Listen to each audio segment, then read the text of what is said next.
saya Marin Juliana Alsi, mahasiswi semester 3 Program Studi Ilmu Komunikasi Universitas Nusa Tenggara Kupang.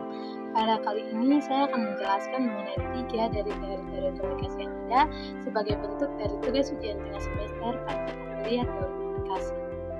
Nah, 3 dari teori tersebut ada yang pertama ialah teori interaksi simbolik, yang kedua ada teori penetrasi sosial, dan yang ketiga ada teori verifikasi makna. Yang pertama ada teori interaksi simbolik. Teori interaksi simbolik itu merupakan teori yang berasumsi bahwa manusia membentuk makna melalui proses komunikasi yang ada.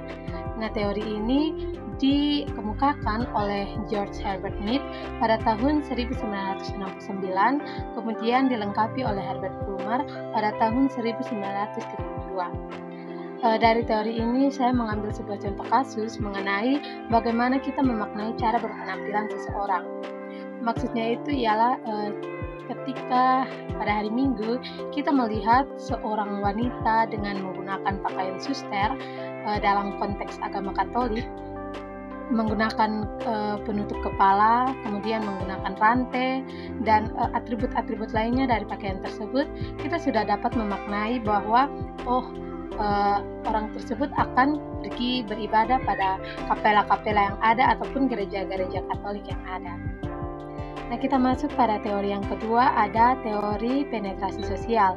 Teori penetrasi sosial ini merupakan teori yang menjelaskan hubungan antar pribadi melalui tahapan-tahapan sebelumnya. Teori ini juga biasa sering disebut dengan teori kupas bawang. Teori ini dikemukakan oleh Irwin Altman dan Dalmas Taylor. Nah, menurut mereka, komunikasi itu penting dalam memelihara dan mengembangkan suatu hubungan interpersonal. Teori ini memiliki kurang lebih 4 asumsi. Nah, asumsi yang pertama itu ialah hubungan-hubungan mengalami perkembangan kedekatan. Nah, maksud dari asumsi ini ialah bahwa saat pertama kali kita bertemu dengan seseorang, kita akan memiliki penilaian terhadap orang tersebut dan berinteraksi mengenai topik-topik yang ringan. Kemudian ada asumsi yang kedua ialah bahwa perkembangan hubungan manusia sistematis dan dapat diprediksi. Mengapa teori ini berasumsi seperti itu? Ya, karena walaupun komunikasi bersifat dinamis, tetapi terdapat pola-pola komunikasi yang dapat kita prediksi. Nah, asumsi yang ketiga ialah bahwa perkembangan hubungan mencakup penarikan diri dan disolusi. Maksud dari asumsi ini ialah bahwa perkembangan hubungan tidak selalu maju, tetapi juga mengalami pengunduran karena salah satu dari mereka menarik diri. Nah, dan teori yang asumsi dari teori yang terakhir ini adalah mengatakan bahwa pembukaan diri adalah inti dari perkembangan hubungan. Maksudnya ini ialah bahwa sikap keterbukaan kita itu mengatakan bahwa suatu informasi itu penting, itu kita ungkapkan terhadap orang lain. Nah, pembukaan diri ini dapat berlangsung secara tersusun atau terencana maupun secara spontan, baik dengan orang dekat maupun dengan orang asing. Teori ini juga memiliki beberapa tahapan. Yang pertama ada tahapan orientasi. Tahapan orientasi ini merupakan tahapan awal dari perkenalan. Nah, pada tahapan ini seseorang akan berkomunikasi dengan orang lain secara hati-hati. Mengapa mereka berhati-hati dalam komunikasi tersebut? Karena agar menimbulkan rasa nyaman terhadap lawan bicara kita. Nah, tahap yang kedua itu ada tahap pertukaran penjajakan afektif. Pada tahap ini, individu mulai terbuka dan apa yang dianggap privasi sudah menjadi publik, sudah menjadi informasi publik. Pada tahap ini, individu mulai menjalani interaksi itu secara santai dan nyaman, sehingga tidak ada lagi kehati-hatian dalam berbicara mengenai suatu informasi yang baik. Nah, kita masuk pada tahap yang ketiga itu ada tahap penjajakan afektif. Pada tahap ini itu sudah ditandai dengan adanya hubungan persahabatan atau hubungan intim antara seorang pria dan wanita. Pada tahap ini, biasanya komunikasi yang dilakukan itu sudah mulai santai dan tanpa beban. Dan tahap yang terakhir dari teori ini ialah tahap pertukaran stabil. Contoh kasus dari teori ini seperti hubungan persahabatan seseorang. Nah, sebelum seseorang membangun sebuah hubungan persahabatan dengan orang lain, pastinya mereka memulainya dengan tahap-tahap, yaitu seperti yang pertama itu ada tahap perkenalan, lalu sudah mulai masuk pada informasi-informasi penting, mulai mencari tahu tentang informasi-informasi penting di dalamnya, dan kemudian mulailah timbul suatu hubungan persahabatan. Baik, kita masuk pada teori yang ketiga, ialah teori koordinasi makna.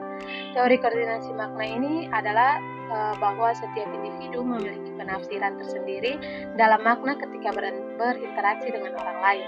Interaksi antara individu ini menimbulkan aksi dan reaksi. Teori ini dikembangkan oleh W. Barnard, Peirce, dan Fernand Cronin pada tahun 1980. Teori ini memiliki 3 asumsi yang mengatakan bahwa yang pertama, manusia hidup dalam komunikasi, yang kedua, keberadaan manusia turut menciptakan realitas sosial, dan yang ketiga, transaksi informasi bergantung pada makna pribadi dan interpersonal. Selain asumsi, teori ini juga memiliki beberapa tingkatan. Yang pertama ada konten, konversi data mentah menjadi sebuah makna. Yang kedua ada tindak tutur, tindakan yang dilakukan dengan berbicara seperti mempertanyakan, memuji, dan mengancam. Tingkatan yang ketiga ada episode, yaitu rutinitas komunikasi dengan awal, pertengahan, dan ujung yang diakui. Yang berikut ada tingkatan hubungan. Nah, maksudnya itu adalah kesepakatan dan pemahaman di antara dua orang. Dan yang berikut ada skenario hidup, yang merupakan kumpulan episode masa lalu atau sekarang yang menciptakan sistem makna di mana dapat dikelola oleh orang lain. Dan yang terakhir ada tingkatan pola budaya. Pada tingkatan ini gambaran dunia dan hubungan seseorang terhadap orang lain atau terhadap dunianya. Nah, saya mengambil contoh kasus pada teori ini ialah ketika pemimpin pujian memberikan kode kepada para pemain musik. Nah, kita lihat pada konser-konser kerohanian atau pada KPI atau KKR, di situ ada pemain musik dan juga pemimpin pujian. Nah, seorang pemimpin pujian memiliki kode tersendiri kepada pemain musik menggunakan jari-jari mereka. Seperti contoh ketika sebuah lagu sudah dinyanyikan dari awal hingga akhir, kemudian mau kembali lagi kepada lirik yang pertama itu, seorang pemandu lagu atau seorang pemimpin pujian itu memberikan simbol jari telunjuk. Dan di situ simbol jari telunjuk ini sudah dimaknai oleh para pemain musik bahwa lagu tersebut akan kembali pada lirik yang pertama. Dan kalau seorang pemimpin pujian memberikan simbol menggunakan dua jari telunjuk dan juga jari tengah, maka pemain musik sudah dapat memaknai bahwa lirik lagu tersebut akan masuk pada liriknya rap. Dan kalau menggunakan simbol jari kelingking, itu artinya bahwa lirik lagu tersebut akan dinyanyikan hanya pada ujung dari lagu tersebut. Baik, mungkin hanya itu penjelasan saya mengenai teori komunikasi yang ada. Sekian dan terima kasih.